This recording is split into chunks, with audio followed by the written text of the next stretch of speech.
Oi, gente do bem. Vamos apoiar as publicações da Fundação Bezerra de Menezes? É só curtir, se inscrever no canal, ativar as notificações e compartilhar com os amigos. Simples assim. Contamos com o apoio de vocês.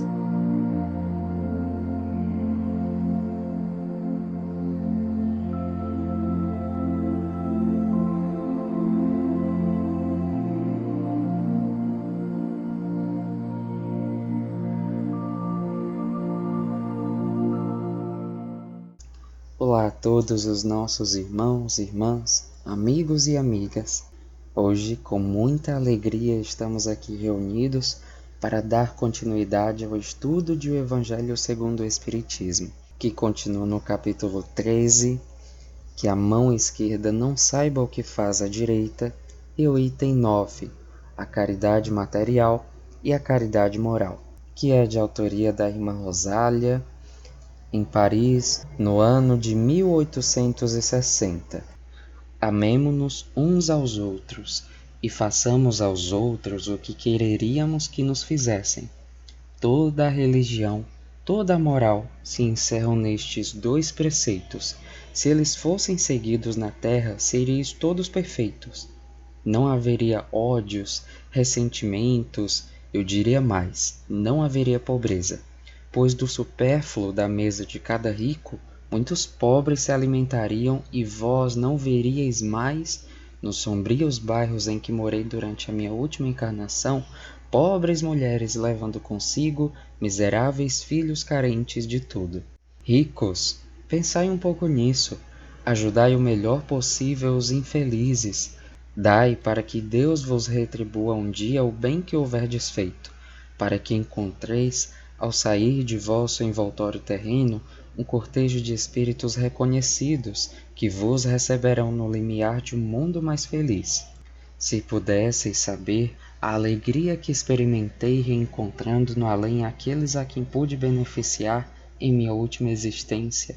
Amai, pois, ao vosso próximo, amai-o como a vós mesmos, pois sabeis, agora, esse infeliz que repelis é talvez um irmão, um pai, um amigo que afastais para longe, e então, qual não será o vosso desespero ao reconhecê-lo no mundo dos espíritos?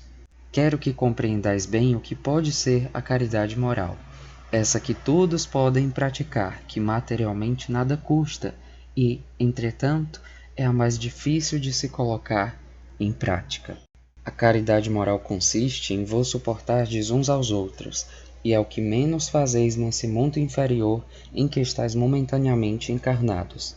Há um grande mérito, acreditai-me, em saber calar para deixar falar um mais tolo do que vós, e é também um gênero de caridade.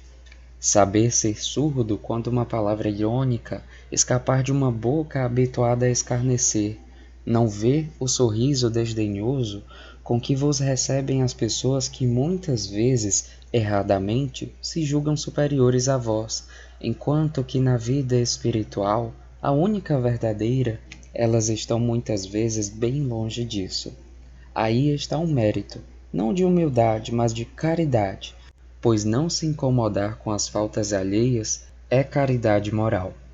Não obstante, essa caridade não deve impedir que se pratique a outra, mas pensai sobretudo em não desprezar o vosso semelhante.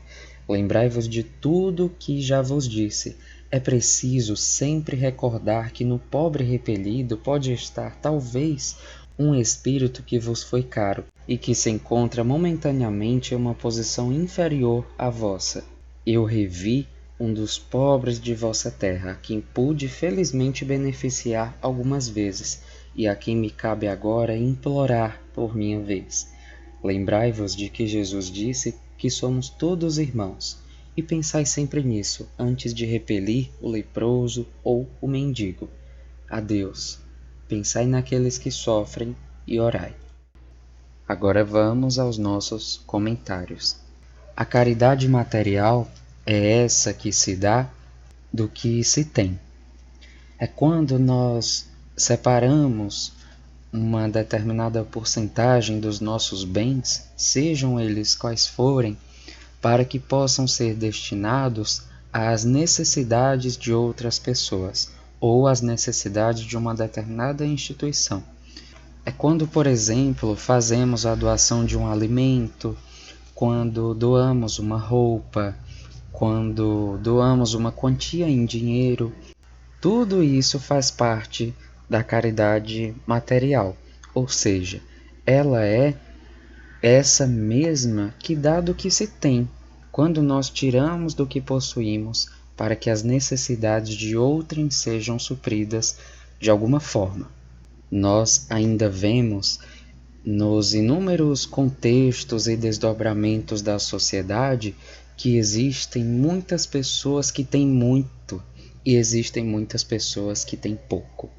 É por isso que a irmã Rosália foi muito feliz em sua fala quando chama a atenção das pessoas que têm grandes poderes aquisitivos, das pessoas ricas, mas não somente as pessoas ricas, mas todos nós que de alguma forma somos causadores dos excessos, porque parando para pensar bem, poderemos observar que tudo que é excesso para cada um de nós, tudo que sobra na nossa mesa, tudo o que sobra depois de suprir as nossas necessidades é resultado do nosso exagero, dos nossos excessos.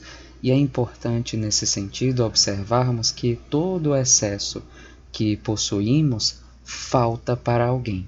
Quando expandimos a nossa visão, além do que nós experimentamos pessoalmente, particularmente no nosso dia a dia, enxergamos as necessidades que ocorrem diuturnamente na sociedade em que nós estamos inseridos.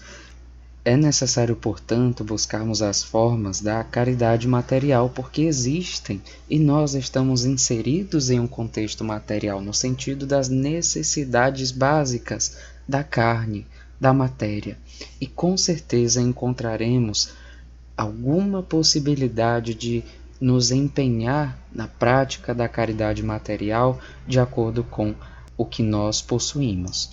Lembramos aqui que não é errada a busca pelo bem-estar. Ela faz parte das nossas necessidades, do que é natural. Precisamos apenas nos atentar quanto a essa busca do bem-estar ser uma necessidade ou um desejo de qualquer outra ordem além do que realmente necessitamos. A caridade moral é essa que, diferente de dar apenas do que nós temos, nós damos também do que nós somos. Ou seja, é uma doação voluntária, claro, das nossas energias, do nosso amor, da nossa virtude e, sobretudo, uma doação sincera da nossa boa vontade.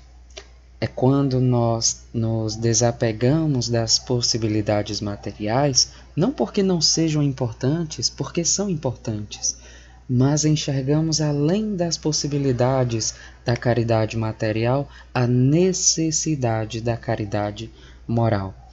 Tantas pessoas que nos cercam no dia a dia e que necessitam de um bom dia, de uma boa tarde, uma boa noite, um por favor, com licença, obrigado. São tantas as oportunidades de exercermos a caridade moral, mas que muitas vezes ainda não conseguimos. A caridade moral, diferente de dar do que se tem, ela oferece voluntariamente, claro, uma doação do que se é. É quando nós oferecemos um pouco do nosso interior para que uma outra pessoa se sinta melhor. Então, as possibilidades do exercício da caridade moral são inúmeras porque se estendem ao infinito, diferente das limitações que a matéria nos impõe no que se refere à caridade material. A moral pede apenas que tenhamos a boa vontade e a sinceridade com o trabalho no bem. É quando, por exemplo, nós dedicamos alguns minutos do nosso dia, mas de uma maneira muito sincera, muito clara, muito expressiva, de querer o bem de uma outra pessoa, através de gestos simples, dos mais básicos, porque quantas vezes um bom dia que nós mesmos recebemos foram capazes de transformar todo o nosso dia, foram capazes de trazer alegria para o nosso início da manhã, para a nossa noite, no caso de uma boa noite, enfim. Quantas vezes simples gestos como esses, que começam realmente do mais básico, têm grandes poderes de transformação. É exatamente isso que a caridade moral nos convida a fazer, doar um pouquinho de nós para que o próximo se sinta melhor. E de que forma nós podemos doar um pouquinho de nós? Através de uma prece, de uma vibração, de cumprimentos do dia a dia, esses cumprimentos comuns. E além de tudo isso, através do silêncio, porque é muito importante frisar quando nós silenciamos diante de uma ofensa, de uma acusação, diante de uma palavra de má fé que nos foi direcionada, é também um exercício da caridade. Porque assim estaremos exercendo o que Jesus nos orientou quando nos diz para oferecermos o outro lado da face.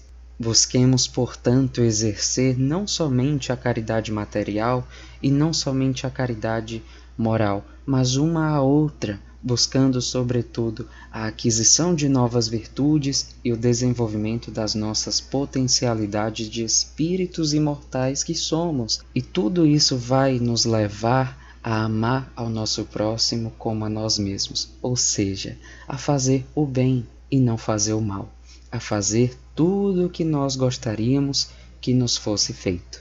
Lembremos-nos aqui, para finalizar, que o significado da palavra caridade, como entendia Jesus, é benevolência para com todos, indulgência para com as imperfeições alheias e perdão das ofensas. Muito obrigado a todos vocês que tiveram a paciência de me escutar até aqui. Que Jesus nos auxilie e seja conosco, hoje e por todo sempre. Que assim seja e assim será.